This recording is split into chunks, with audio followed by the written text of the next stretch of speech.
Alright, this is the 1st of May and I'm bringing to you guys a mini update and also a mini analysis on the situation that we are facing in the SPY right now. What you are seeing on the chart is the daily chart of the SPY, and from here you can see that currently we are experiencing a small correction downwards.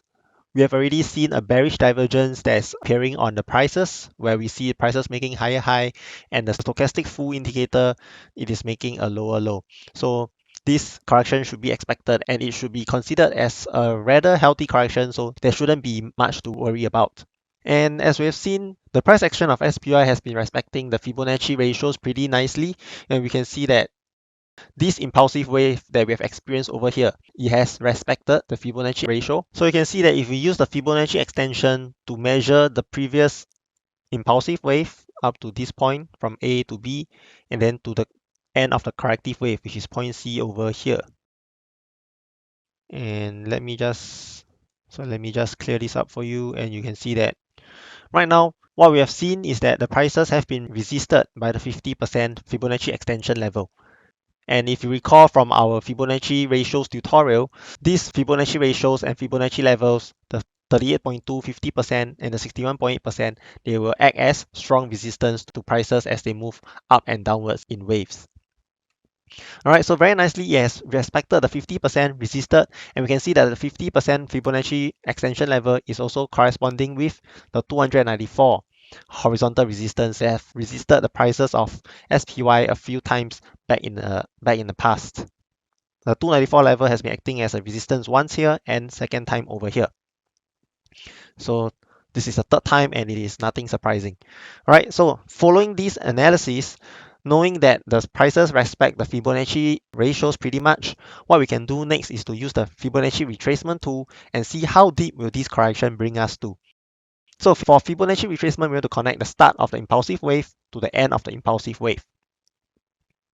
Okay, if we zoom in closer, you can see that these are the respective Fibonacci retracement level, one at 38.2, which is around like $286. The next one being at 50%, which the prices has already broke through. So the last line of defense or the last line of support would be at the 61.8 Fibonacci retracement level. And this level nicely corresponds with the $280 horizontal support level. So if I zoom out the chart for you, you can see that the $280 has been acted as quite a significant area of support and resistance in the past as well. And if you look into the nearer past, the 280 level has been somewhat of a respectable support and resistance level to the stock prices as well. So therefore, with that, it is not surprising for SPY to correct down to the $280 level, and it should still be considered as a healthy correction. And in fact, we can see that by the time when the price comes down to test this level, $280 also coincides with the 40 EMA and the 20 EMA, which is shown in the blue and red dotted line respectively. So if prices can come down to test here and show a bounce, it will be a good sign that the uptrend is still intact. The uptrend that we have been experiencing from this point onwards, the low at $220 is still intact. All right, and if prices were to break through this $280 level, then we will have to reanalyze this situation from another perspective, and perhaps the magnitude of the correction might be bigger than we have expected. But even if this happen, I'll still be holding a bullish stand on the broad market of the SPY, and if that happens by the time, then I'll upload another new analysis for you guys. So stay tuned for that. Another thing I would like to bring up is a trade on Intel that I'm thinking of entering. So we can see that this is the daily stock chart of Intel for the past 1 year or so. And you can see that the prices of Intel has been in somewhat of a consolidation, bouncing between all these different boundaries of resistance and support. And my take is that Intel will still continue to be trading in a sideways pattern without much upside or downside to come. And in fact, they have just reported earnings a few days ago, and nothing too spectacular, I would say. And with these reasons, I'll still expect the stock price of Intel to be hovering within this range for the near term. And with that, I'll be looking to execute a calendar spread, which is a neutral strategy. So today is the 1st of May, and I'll be analyzing the options chain using the Think of Swim platform, and then I'll be executing my trade on the Interactive Broker software platform. So on the Thinkorswim software, you just go over to the trade tab over here, and you can look at all the different option chain with the different expiry date and the different strike prices. So the current price of Intel is at $58.56 currently, and I'm thinking of entering a calendar spread. So for that, the short dated option will be somewhere around about 30 to 40 days into expiration. And from here, you can see that these are the few option chain that we can consider that falls within 30 days to 40 days of expiring. And personally for me, I would like to stick with 30 days ideally because option premium, they decay the fastest in the last 30 days. So for this reason, I'll be looking at a 29 May 2020 expiry that will be expiring in 28 days. So this is for the short dated option. And what about the long dated option? The long dated option, I'll be looking at somewhere about 3 to 4 months away. And we can see that the longest one is at October before a huge jump into January. So perhaps the October contract would be a good one to hold. And for that, I'll be looking into the October contract. I'll be looking to trade the calendar spread with a strike price of $60. And under the long dated contract that's expiring 16 October, we'll go to the strike price, which is $60 over here, and we'll click on buy. It will pop up and show you your order status. And from here, we want to scroll up and then click on the short dated contract. And likewise, I'll be selling at $60. So I'll be looking to sell the $60 contract. So what I'm going to do now is I'm going to hold control and I'm going to click on this on the bid price, and it will add this option chain into the order detail. All right. So for this, you can see that for the short dated contract, the delta right now is at about 0.4, which is okay. Although ideally we want to have a delta of 0.5. And if we go down to look at the long dated contract, the 60 strike for the October expiry contract, it has a delta of 0.49, which is closest to the 0.5 delta that we are looking for. And for calendar spread, you want same strike price, and therefore we'll be choosing the strike price of $60 for both contracts. So you can see that this trade cost me $3.35 per share in the contract, and each contract consists of 100 shares. In total, this trade will cost me $335. All right, so before you execute any option trade, please look at your risk profile, which will show you your P&L for this trade. And to do that, we want to go back to the order details, right click on it, and click on Analyze Trade. And then that will bring you to the Analyze tab and the risk profile.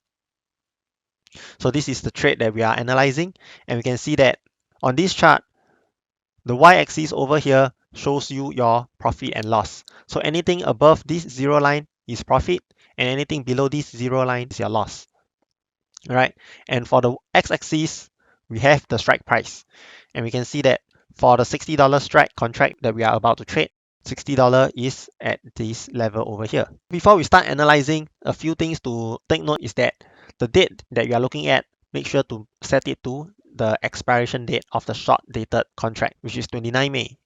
So for this case, we will set it to 29. And then next thing you want to set is go over to this button over here, Show Actions menu, click on it and set it to break even on the day of your expiration. And after clicking on that, you can see that the dotted line shifted. So these are your break-even prices for Intel. So what you are seeing here now on the screen is that the red line on the graph, so this red line over here, it shows your profit and loss on the date of expiration. And the purple line that you are seeing on the screen right here shows you the profit and loss on the day itself. If you set this day to be on the 1st of May, then it will show you the P&L on the 1st of May. As I shift the date further out into the future, you can see that the P&L start to stick to the red line, which is at expiration. And this is expected because the options we are profiting from, as the premium decays, our profit will increase as we go further into the expiration of the short dated contract. All right, so let me bring this back to the 1st of May. So with that, you can see that our break-even prices for Intel for this trade will be at about $55.92 and $64.74. With this, you want to remember these two numbers, 55.92 and 64.74, and then go over the chart to analyze and see how probable is it of prices hitting these two boundaries. All right, so I'll take it as $56 and $65.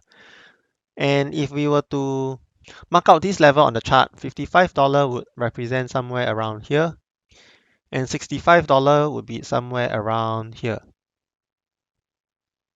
Alright, so these two red lines are our boundary, lower and upper boundary, whereby if the stock prices hit these two levels, we will break even on this calendar spread trade on the date of expiry on the 29th of May. Alright, and look at this. Do you think that this is a good trade? Well, to me, I think that it should be kind of hard for prices to hit these two boundaries. Firstly, because you can see somewhat of a resistance level at 62.2 level over here, and prices have been resisted at this area quite a few times by now. Furthermore, $64 is still quite a long way up from the current price, so there's still quite a bit of buffer for prices to move up before we hit break even. And as for the downside, we can see that the downside has been laid with a lot of different levels of support. All right, so we can see that the first level of support is the exponential moving average in the dotted lines, and then we have the 50 SMA, and the last line of strong support I would say would be the red 200 simple moving average. So if prices were to break this 200 SMA, then I think that it should signify that further downside is to come, and we should probably exit the trade anyways. So I think this should be a rather good level of support, and the prices should stay within these two boundary by the end of May. And with that, I'm going to execute my trade. So for those of you, if you trade using the Thinkorswim software, you can just click on confirm and send. And by right, it should show you your max profit, your max loss, and so on. But I don't know why my platform does not show me that. All right, but I'm not going to execute my trade here. So I'm going to bring you now to the Interactive Brokers platform, and I'm going to show you how I do it on the Interactive Broker. On the Interactive Broker, go over to options. Under order entry, you just want to key in Intel, INTC, all right, and press enter, and then just go to stock brackets mark. So under the option chain, you can see the different expiry of the contracts and the different strike prices. So I'm just going to click on strikes, and $60 is checked. All right, now go to the time period, and I want to look at only the 29 May and the October expiry. All right, so with that, it will bring me to here. We are trading on the call side of the calendar spread. So for the short dated contract we want to sell, and I'll just click on the bid. All right, you have to turn on the strategy builder as well. So just click on bid, and then scroll down to the long dated option that's expiring on October, and then you want to buy. So you can see the details of the trade over here. And here are where you can insert how many trades you want to purchase, how many contracts you want to purchase, and the price at which you want to purchase. So let's go over to the Thinkorswim platform again and look at our prices. Okay, so we want to focus on the red line, which is the P&L at expiration. And you can see that if Intel stays at $60, we are going to walk away with almost $200, 191 to be exact, if you focus on the info box over here on the red numbers. And this shows $192 if Intel were to stay at $60 at the end of May. All right, so with that, $338. So $3.38, and I'm going to submit my order. So if I click on submit, and here again you can see the amount that you need and the commission, etc. So I'm just going to click override and transmit, and I just wait for the broker to match my prices and get me filled up. One thing to take note when executing calendar spread and option strategy is your max loss. So your max loss should not be more than 2% of your capital. All right. And for myself and my account, $3.38 is just nice, hovering around 2% of my max capital.